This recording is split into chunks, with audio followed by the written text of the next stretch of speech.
Hi, welcome to this video. We're going to guide you through how to open PDF in Pages on Mac. So go ahead and open up Pages, right? Let's say I want to upload or open this file, this PDF. So all I got to do is just drag it, okay?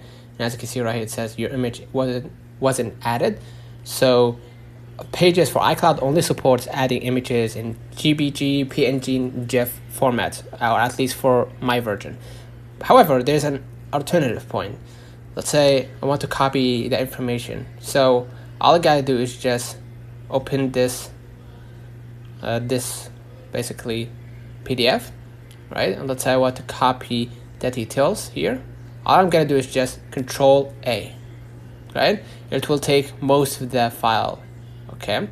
And then Command Copy, right? So the first thing we did Command A for whole pages, for the whole page, right? And the rest.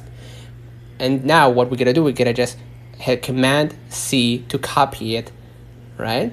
And add it here. All right. So basically that's an alternative. Consider liking this video, subscribe, and until next time, see you.